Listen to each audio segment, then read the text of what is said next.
કરીને જય બોલાય ત્યારે દરેકે પોતાના બે હાથ અધર કરીને જય બોલવાની. અને જે જય ના બોલે પાડોશી છોગર પાડોશી વાલો ના હોય જય ના બોલતો. બરાબર. એટલે હું વાત કહેતો કે એક જગ્યાએ આયતા અમે ભજનમાં જઈને 1000 મણો ભેગું થયેલું. પણ મારી એક ટેવ મોખો બંધ કરીને ભજન ગાઉં. પણ પોત ભજન ભેગો ગાય ઓખો ખોલી 999 ઘેર જતો એટલે ખાલી બાજી બેહી રહેલો. એટલે મને 50% રાત તેમી કશો તો બધાને ભજન ગમ્યું જરૂરી ના હોય.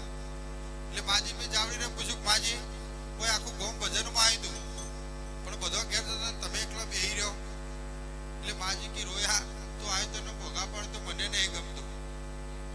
પણ તું જો નેચર બેઠો ગોદડી મારી છે હું લેવા બેહી રહીશ. તું જલ્દી પટા હું હેડું ઘેર ગઈ. એટલે આપણે એવું કોઈ થાય ના કાકા ગોદડો મંડપ આવવાનો છે તમારે કોઈનો છે નહીં. માટે જો ભાવથી આપણે સૌ ભેગા થયા છીએ ભગવાનનું નામ લેવા માટે તો દરેકે જ્યારે જ્યારે જય બોલાય ત્યારે દરેકે પોતાના બે હાથ અધર કરી જય બોલવાની. નકર ચિકન કોની આ બાજુ વળ્યો. બરાબર. બોલ ગજાનંદ ગણપતિ ભગવાન કી કૃષ્ણ કનૈયા લાલ કી.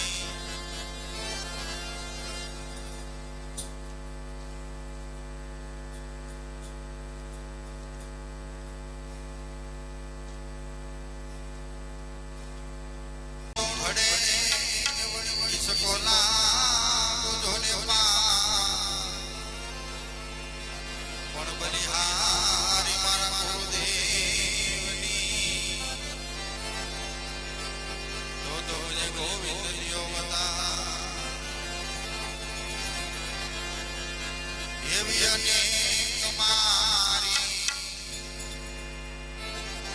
સૈયર રે